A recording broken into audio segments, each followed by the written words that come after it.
नमस्कार मंडळी, श्री स्वामी समर्थ. स्वागत आहे तुमचे आपल्या स्वामी शक्ती या चॅनलवरती. बघा, कित्येक वेळा आपल्या घरातली लोक आपल्याला त्रास देतात, आपल्या जवळची लोक आपल्यावर जळतात. ज्यांच्यावर आपण मनापासून प्रेम करतो तीच लोक आपल्याला सोडून जातात. ज्यांच्यावरती आपण खूप विश्वास ठेवतो तीच लोक आपला विश्वासघात करतात. आत्ताच्या काळात मित्र खूप कमी असतात आणि शत्रू खूप जास्त असतात. बघा, जर तुमच्याही आयुष्यात अशा काही समस्या असतील, विनाकारण तुम्हाला कोणी त्रास देत असेल, घरामध्ये सतत क्लेश कलह होत असेल, घरात सतत वादविवाद होत असतील, पती पत्नीचं पटत नसेल, भावाभावांचं पटत नसेल, सासूनी सुनेचं पटत नसेल, तर आज या व्हिडिओमध्ये मी अत्यंत पॉवरफुल असे काही तुम्हाला उपाय सांगणार आहे. यापैकी एक जरी उपाय तुम्ही केला तर नक्कीच तुम्हाला त्याचा लाभ होईल. जी काही घरामध्ये किंवा तुमच्या आयुष्यात असणारी शत्रुबाधा आहे ती अगदी काही क्षणात दूर होईल. जी लोक सतत तुम्हाला त्रास देत होती, जी लोक सतत तुम्हाला टार्गेट करत होती, तीच लोक तुमच्या पायाशी येतील. जी लोक सतत तुमचा अपमान करत होती ती लोक तुम्हाला मान देतील. जी तुमच्याशी बोलत नव्हती ती बोलण्यासाठी तळमळतील. जी तुमच्याकडे बघत नव्हती ती भेटण्यासाठी तडफडतील. बघा, आता मी तुम्हाला एकूण 3 उपाय सांगणार आहे. यापैकी तुम्ही एक जरी उपाय केला तरी खूप आहे. तुम्हाला जो जमेल तो तुम्ही करा. सगळ्यात पहिला उपाय हा घरातील भांडणं, क्लेश, कलह दूर करण्यासाठी आणि घरात एकोपा आणण्यासाठी. आठवड्यातील कुठल्याही दिवशी रात्री, जो दिवस तुम्हाला ठीक वाटतोय त्या दिवशी रात्री म्हणजे 12च्या आत, कधी जेव्हा अंधार पडेल त्यावेळेस तुम्हाला हा पहिला उपाय करायचा आहे. या उपायासाठी आपल्याला लागणार आहे पिंपळाच्या झाडाचं पान. पिंपळ आजूबाजूला कुठे पण किंवा कुठल्याही सिटीमध्ये, कुठल्याही गावामध्ये सहज असतो. खरं तर जिथे गटाराची झाडं असतात तिथे पण आजूबाजूला पिंपळाची झाडं असतात. म्हणजे कुठेही मिळणारा सहज असा हा पिंपळ वृक्ष. त्याचं एक पान आपल्याला आपल्या घरी आणायचं आहे, फक्त एकच पान. जे पान घरी आणा ते स्वच्छ पाण्याने धुवून घ्यायचं आहे, एका कापडाने ते पुसून घ्यायचं आहे. आता या पिंपळाच्या पानावरती तुम्हाला एका काळ्या रंगाच्या पेनाने, ज्या व्यक्तीचा तुम्हाला त्रास आहे, जी व्यक्ती घरात सतत वाद घालत आहे, जी सतत तुम्हाला टॉर्चर करत आहे, कुणी पण असेल, त्या व्यक्तीचं नाव फक्त काळ्या रंगाच्या पेनाने तुम्ही ग्लिटर घ्या, मार्कर घ्या, साधा बॉल पेन, स्केच पेन कुठला पण घ्या, त्याने तुम्हाला ते नाव लिहायचं आहे. आता नाव लिहिल्यानंतर हे पिंपळाचं पान घराच्या दक्षिण दिशेला ठेवायचं आहे. आपल्या घराच्या आत जो दक्षिण भाग आहे, मग बेडरूम असेल, लिव्हिंग एरिया असेल, किचन, काही पण जिथे तुम्हाला शक्य असेल तिथे ते पिंपळाचं पान तुम्हाला ठेवायचं आहे. एक छोटी प्लेट वगैरे ठेवा, त्याच्यावरती हे पान ठेवा. आता जिथे आपण त्या व्यक्तीचं नाव लिहिलेलं आहे तिथे तुम्हाला 4 ते 5 भीमसेनी कापराचे तुकडे ठेवायचे आहेत. भीमसेनी कापूर बरोबर त्या नावावरती तुम्हाला जसं मावेल तसं 4-5 भीमसेनी कापराचे तुकडे ठेवायचे आहेत. आणि त्या भीमसेनी कापराच्या वरती तुम्हाला एक चिमूटभर पिवळी मोहरी ठेवायची आहे. पिवळी नाही, तुम्ही काळी मोहरी ठेवली तरी पण चालेल. पिवळी किंवा काळी दोघांपैकी कुठलीही थोडीशी मोहरी तुम्हाला त्याच्यावरती ठेवायची आहे. आता हा कापूर तुम्हाला पेटवायचा आहे. जसं कापूर पेटेल तसं त्याच्यावरती टाकलेली मोहरी पेटेल. जशी मोहरी पेटेल, तडतडेल, तसं तिथे बसून तुम्हाला फक्त आणि फक्त एकच मंत्र म्हणायचा आहे. तो किती वेळा म्हणायचा, तर कमीत कमी 21 वेळा म्हणायचा आहे. नंतर व्यवस्थित ऐका किंवा लिहून घ्या. क्लीम क्रीम, त्या व्यक्तीचं नाव घ्यायचं. क्लीम क्रीम राजेश शत्रू बाधाय मुक्तः. क्लीम क्रीम राजेश शत्रू बाधाय मुक्तः. आता मी जे नाव घेतलं तिथे तुम्हाला ज्या व्यक्तीचं नाव घ्यायचं ते तुम्ही घेऊ शकता आणि सांगितलेला मंत्र तुम्ही 21 वेळा म्हणू शकता. 21 वेळा हा मंत्र म्हणून झाल्यानंतर ती जी अग्नी आहे ती पण थोडीशी थंड होईल किंवा म्हणजे ती पण जळून पूर्ण त्याची राख होऊन जाईल. जे नाव तिथे लिहिलेलं होतं ते पूर्ण जळून संपून जाईल. आता आपल्याला काय करायचं आहे, उरलेलं जे पिंपळाचं पान आहे आणि त्याच्यावरती उरलेली जी काही राख आहे ती उचलायची आहे आणि घराच्या बाहेर दक्षिण भागालाच टाकून द्यायची. घराच्या बाहेर दक्षिण बाजूला ती फेकून द्यायची, टाकून द्यायची. ज्या दिवशी हा उपाय कराल त्या दिवसापासून सलग 7 दिवस करायचे आहे. म्हणजे आज रात्री करताय तर उद्या रात्री, परवा रात्री, असं सलग 7 दिवस करा. 7 दिवस रोज पिंपळाचं पानाला, रोज त्या व्यक्तीचं नाव लिहा. रोज त्याच्यावरती भीमसेनी कापूर ठेवून त्याच्यावरती पिवळी किंवा काळी मोहरी जाळून सांगितलेला मंत्र जो आहे तो म्हणून पूर्ण राख झाली की ते घराबाहेर फेकून द्या.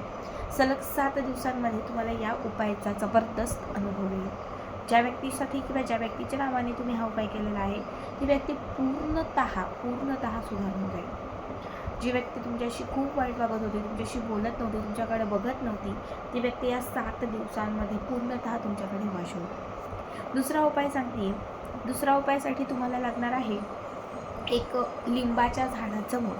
बघा, लिंबू सरबत आपण जे बनवतो त्याच लिंबू सरबताच्या झाडाचं एक छोटंसं मूळ तुम्हाला तोडायचं आहे. कुठे पण बघा आपल्या घराच्या आजूबाजूला लिंबू असतं, नर्सरीमध्ये भरपूर लिंबाची झाडं असतात, त्याचं एक छोटं मूळ तोडलं किंवा एखादं रोप खरेदी करून आणलं आणि त्याचं मूळ तोडलं तरी पण चालेल. हे स्वच्छ पाण्याने धुवा. शक्यतो हा उपाय शनिवारी करा. बघा, शनिवारी हा उपाय शनिवारी लवकर लागू होतो. स्वच्छ पाण्याने हे लिंबाचं मूळ जे आहे ते धुवा. धुतल्यानंतर एक काळ्या रंगाचं वस्त्र घ्या. आपल्या घराच्या कुठल्याही कोपऱ्यामध्ये किंवा देवघराच्या समोर बसा. काळ्या रंगाचं वस्त्र आपल्या समोर ठेवा. लिंबाचं मूळ स्वच्छ धुवून ते त्या कापड्यावर काळ्या रंगाच्या वस्त्रावरती ठेवा आणि त्याच्यावरती 21 चिमूटभर हळद घाला. आपली जी शुद्ध पवित्र हळद असते आपल्या घरात पूजेसाठी किंवा आपण जी पण हळद घेतो ती घ्या. 21 चिमूटभर हळद उजव्या हाताच्या या 3 बोटांनी, हे बोट आणि अंगठा, या 3 बोटांनी 21 चिमूटभर हळद घालायची. प्रत्येक वेळी हळद घालत असताना मंत्र सांगते तो मंत्र म्हणायचा. मंत्र व्यवस्थित आहे का? क्लीम क्लीम क्लीम क्लीम. त्या व्यक्तीचं नाव घ्यायचं. क्लीम क्लीम तृप्ती वश वश स्वाहा. क्लीम क्लीम तृप्ती वश वश स्वाहा. क्लीम क्लीम तृप्ती वश वश स्वाहा. क्लीम क्लीम प्रशांत वश वश स्वाहा. क्लीम क्लीम राजेश वश वश स्वाहा. क्लीम क्लीम कांचन वश वश स्वाहा. सांगितलेला मंत्र प्रत्येक वेळी म्हणून तुम्हाला चिमूटभर हळद त्या लिंबाच्या मुळावर घालायचे आहे. 21 चिमूटभर हळद घातल्यानंतर ते जे लिंबाचं मूळ आहे हे त्या काळ्या रंगाच्या कापडात घट्ट बांधायचं आहे आणि आता ही तयार केलेली जी पोटली आहे ही आपल्याजवळ, आपल्या खिच्यात किंवा जिथे तुम्ही झोपताय, जिथे तुम्ही आहात, जिथे तुम्ही राहताय त्या भागामध्ये तुम्हाला कमीत कमी 21 दिवस ठेवायचे आहे. 21 दिवस. 21 दिवसांमध्ये ती पोटली इतकी ॲक्टिव्ह होईल किंवा इतकी ती अभिमंत्रित होईल की ज्या व्यक्तीच्या नावाने तुम्ही त्यावरती हळद अर्पण केलेली आहे, ज्या व्यक्तीच्या नावाने तुम्ही ती तंत्रबंधित केलेली आहे, ती व्यक्ती तुमच्याकडे अट्रॅक्ट व्हायला सुरुवात होईल. कारण लिंबू हे अट्रॅक्शनसाठी खूप महत्त्वाचं मानलं जातं, तर हळद ही वशीकरणासाठी पॉवरफुल असते. जेव्हा लिंबाच्या मुळावरती तुम्ही हळदीचं अर्पण मंत्र म्हणून, तंत्र म्हणून तुम्ही करता आणि जेव्हा तुम्ही त्याची पोटली करून स्वतःच्या सोबत ठेवता तेव्हा तुमच्याकडे अट्रॅक्शन पण येतं आणि ज्या व्यक्तीसाठी केलं ती व्यक्ती तुमच्याकडे वश व्हायला लागते. आता मी तुम्हाला तिसरा उपाय सांगते. तिसऱ्या उपायासाठी तुम्हाला लागणार आहे एक तुरटी. प्रत्येकाच्या घरामध्ये किंवा दुकानामध्ये कुठे पण तुरटी मिळते. एक तुरटी फक्त घ्यायची आहे. जी तुरटी तुम्ही घेतलेली आहे ही स्वच्छ शुभ्र घ्या, छान घ्या. खूप मोठी खूप छोटी नको, मध्यम तुरटी घ्या. तुरटी बघा, हा उपाय आठवड्यातील कुठल्या पण दिवशी, दिवसा, दुपारी, रात्री, संध्याकाळी कधी पण तुम्ही करू शकता. जी तुरटी तुम्ही घेतलेली आहे ही एका लाल रंगाच्या धाग्यात 7 वेळा बांधा. कलावा किंवा लाल नुसता धागा घ्या. त्या धाग्यामध्ये तुरटी ठेवा. 1दा 2दा 3दा 4दा 5दा 6दा आणि 7 वेळा. 7दा 7व्यांदा ही तुरटीला तो धागा गुंडाळा. 7व्यांदा शेवटी गाठ मारा. आता तुरटीला 7 वेळा धागा गुंडाळल्यानंतर शेवटी गाठ मारल्यानंतर त्या धाग्यात बांधलेली ही तुरटी बघा आपल्या कपाळाच्या मध्यभागी लावा. ज्या व्यक्तीसाठी हा उपाय करतात ती व्यक्ती तुमच्याकडे अट्रॅक्ट होते. ती व्यक्ती तुमच्याशी बोलत आहे. ती व्यक्ती तुमच्याशी नीट वागत आहे. ती व्यक्ती तुमच्या पायाशी आलेली आहे. जी व्यक्ती तुम्हाला त्रास देत होती, रडवत होती, हिणवत होती, ती व्यक्ती आता तुमच्या समोर त्याच अवस्थेत आहे. असं एक चित्र डोळ्यासमोर उभं करा. त्यानंतर कपाळाच्या मध्ये लावलेली ही तुरटी स्वतःहून अशी 7 वेळा ओवाळा. उजवीकडून डावीकडे असं किंवा डावीकडून कुठून पण चालेल, पण ती 7 वेळा स्वतःहून अशी ओवाळा आणि त्याच्यानंतर ही लाल धाग्यात बांधलेली तुरटी त्या दिवसापासून कमीत कमी 3 दिवस आपल्या जवळ ठेवा. समजा पुरुष करत असतील तर खिच्यात, तुम्ही हाताला बांधून ठेवा. जवळ किंवा साडी असेल तर साडीला, ड्रेस घालता ड्रेसच्या कुठेतरी एकाच भागात, ओढणीला, म्हणजे जसं जमेल तसे, पण ही तुरटी 3 दिवस आपल्यासोबत ठेवा. 3 दिवस रोज सलग, म्हणजे पहिल्या दिवशी, दुसऱ्या दिवशी आणि तिसऱ्या दिवशी ती कपाळाला लावायची. तिला पॉझिटिव्ह अफर्मेशन द्यायची आणि 3ही दिवस ती 7 वेळा आपल्या स्वतःच्या चेहऱ्यावरून आपल्यावरून ती ओवाळून घ्यायची.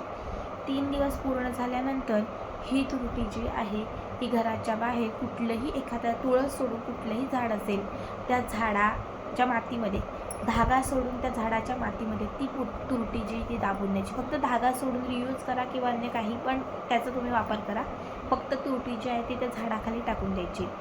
आता ती तुरटी त्या झाडाच्या मातीमध्ये, पावसाचे आता तर दिवस आहेत, किंवा जसं त्याला पाणी पडेल जसं पाणी घालू आपण, किंवा जसं पाऊस पडेल तशी ती तुरटी त्या झाडाच्या मातीत विरघळत जाईल.